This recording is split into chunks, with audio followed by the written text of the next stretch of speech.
जय हिंद साथियों। आज हम लोग एक अत्यंत महत्वपूर्ण विषय पर बात करने जा रहे हैं जो कि परीक्षा के दृष्टि से अत्यंत महत्वपूर्ण है। यह Uttar Pradesh police, Uttar Pradesh sub inspector, लेखपाल, बीडीओ, पीसीएस जैसे एग्ज़ाम में इससे प्रश्न पूछे जाते हैं। यह विषय हमारे संविधान में वर्णित भारत का राष्ट्रपति है। तो दोस्तों, भारत का राष्ट्रपति हमारे संविधान में भाग 5 के अध्याय 1 में अनुच्छेद 52 से लेकर 62 तक वर्णित है। तो आइए हम विभिन्न अनुच्छेदों को क्रमशः देखते हैं और इसके बारे में बात करते हैं कि इसमें क्या प्रावधान किए गए हैं, इसके बारे में क्या बताया गया है। तो शुरू करते हैं। सबसे पहले हम अनुच्छेद 52 के बारे में, जिसमें बताया गया है कि भारत का एक राष्ट्रपति होगा जो कि संघीय कार्यपालिका का प्रमुख होता है। उसके बाद अनुच्छेद 53 में बताया गया है कि संघ की सभी कार्यपालिका शक्ति उसमें निहित है, जिसका प्रयोग वह संविधान के अनुसार स्वयं या अपने अधीनस्थ पदाधिकारियों के माध्यम से करता है। तो दोस्तों, अधीनस्थ पदाधिकारी कुछ नहीं होते, मंत्रिपरिषद को ही अधीनस्थ पदाधिकारी बताया गया है। फिर उसके बाद अनुच्छेद 54 में राष्ट्रपति के निर्वाचक मंडल की बात की गई है। राष्ट्रपति के निर्वाचक मंडल में, अगर आप लोगों को पता हो तो राष्ट्रपति के निर्वाचक मंडल में संसद के सभी निर्वाचित सदस्य होते हैं। उसके बाद दिल्ली और पुडुचेरी के जो निर्वाचित सदस्य होते हैं वह निर्वाचक मंडल में भाग लेते हैं। उसके बाद दोस्तों, अनुच्छेद 55 में राष्ट्रपति के निर्वाचन की रीत बताई गई है। उनका निर्वाचन किस प्रकार होगा, उनकी उसमें रीत क्या अपनाई जाएगी, अनुच्छेद 55 में है। जैसा आप लोगों ने कहीं कहीं सुना होगा, एकल संक्रमणीय पद्धति या आनुपातिक प्रतिनिधित्व, तो ये शब्द क्रमशः उसी में वर्णित है अनुच्छेद 55 में। उसके बाद अनुच्छेद 56 में राष्ट्रपति की पदावधि के बारे में बताया गया है कि कब तक राष्ट्रपति अपने पद को धारण किए रहेगा, उसका कार्यकाल क्या होगा। तो उसका कार्यकाल सामान्यतः 5 वर्ष का होता है। वह किसी विषम परिस्थिति में अपना त्यागपत्र भी दे सकता है अपने कार्यकाल के दौरान, जो उपराष्ट्रपति को अपना त्यागपत्र देकर पद से मुक्ति ले सकता है, या उसके ऊपर महाभियोग भी लगाया जा सकता है अगर वह संविधान का अतिक्रमण करता है तो इसी प्रकार अनुच्छेद 56 में राष्ट्रपति की पदावधि के बारे में भी बताया गया है। उसके बाद दोस्तों, अनुच्छेद 57 में राष्ट्रपति के पुनर्निर्वाचन के बारे में बताया गया है। इसमें बताया गया कि कोई व्यक्ति राष्ट्रपति पद पर पुनर्निर्वाचन के लिए योग्य है, वह कितनी बार योग्य है, इस विषय पर संविधान हमारा पूर्णतः मौन है।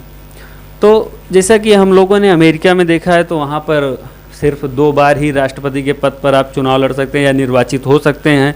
चुनाव आप जितनी बार लड़ना हो लड़ लीजिए, लेकिन निर्वाचित आप 2 ही बार से ज़्यादा नहीं हो सकते हैं। लेकिन भारत में इस विषय पर संविधान पूर्णतः मौन है। उसमें कुछ वर्णित नहीं है कितनी बार आप चाहे जितनी बार भी राष्ट्रपति का चुनाव लड़ सकते हैं, जितनी बार आप निर्वाचित हो सकते हैं। अभी तक देखा जाए तो सबसे पहले जो हमारे राष्ट्रपति थे डॉक्टर राजेंद्र प्रसाद जी, ये 2 बार निर्वाचित हुए थे। उसके बाद दोस्तों, अनुच्छेद 58 में हम लोग देखते हैं राष्ट्रपति की योग्यताओं के बारे में बताया गया है कि राष्ट्रपति पद पे बनने के लिए योग्यता क्या होनी चाहिए। तो जैसे कि इसमें योग्यता में बताया गया है कि पहला कि वह भारत का नागरिक हो, भारत का नागरिक होना चाहिए उसको। दूसरा बताया गया है कि वह 35 वर्ष की आयु पूरी कर चुका हो, उसकी आयु 35 वर्ष की पूर्ण होनी चाहिए। अधिकतम चाहे जितना हो, लेकिन न्यूनतम 35 वर्ष होनी चाहिए। तीसरा, लोकसभा का सदस्य निर्वाचित होने की योग्यता रखता हो।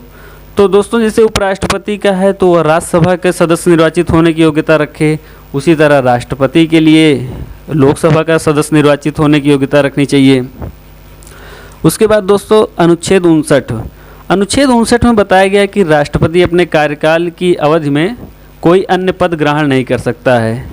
वो अगर चाहे कि वह किसी और पद पर बैठ जाए तो वह उसके लिए मुमकिन नहीं है, क्योंकि ऐसा अनुच्छेद 59 उसको प्रतिबंधित करता है। और उसकी अनुच्छेद 59 में उसकी परिलब्धियां एवं भत्तों के बारे में बताया गया है कि उसको कितना वेतन मिलेगा, और उसमें बताया गया कि संचित निधि से वेतन मिलेगा राष्ट्रपति को, और राष्ट्रपति के कार्यकाल के दौरान उसके वेतन में कटौती नहीं की जा सकती है। और एक सबसे महत्वपूर्ण, जो कि काफ़ी बार परीक्षाओं में प्रश्न पूछा गया है, राष्ट्रपति का वेतन पूर्णतः आयकर से मुक्त होता है। तो राष्ट्रपति के वेतन पर कोई भी कर नहीं लगाया जा सकता है। उसके बाद दोस्तों, अनुच्छेद 60 में राष्ट्रपति द्वारा ली जाने वाली शपथ के बारे में बताया गया है।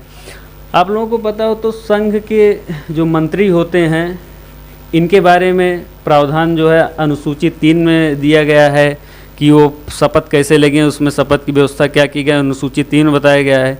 जबकि राष्ट्रपति के बारे में अनुच्छेद 60 में बताया गया है। उसके बाद दोस्तों अनुच्छेद 61 में राष्ट्रपति पर महाभियोग की प्रक्रिया का वर्णन है। अगर राष्ट्रपति संविधान का अतिक्रमण करता है या संविधान के नियमों के अनुसार वह कार्य नहीं करता है तो संसद उस पर महाभियोग की प्रक्रिया लगा सकती है और उसको अपने पद से हटा सकती है, हटना पड़ेगा उसको अपने पद से। उसके बाद अनुच्छेद 62 में राष्ट्रपति के पद की रिक्तता को भरने के लिए कराए जाने वाले चुनाव एवं उसकी पदावधि संबंधी प्रावधान। इसका मतलब है कि राष्ट्रपति के पद की रिक्तता को भरने के लिए आप 6 माह के अंदर जो है, अगर राष्ट्रपति का पद किसी कारणवश रिक्त होता है तो 6 माह के भीतर आप राष्ट्रपति का पद भर देंगे। और उसके बाद अगर सामान्य समय में 5 वर्ष वह पूर्ण कर रहा है तो 5 वर्ष के कार्यकाल के भीतर ही नए राष्ट्रपति का चुनाव हो जाना चाहिए। तो दोस्तों मूलतः अनुच्छेद 52 से लेकर 62 तक इन्हीं बातों में राष्ट्रपति का विशेष वर्णन किया गया। उसके बाद बहुत से सारे अनुच्छेदों में राष्ट्रपति का वर्णन किया गया है। उसमें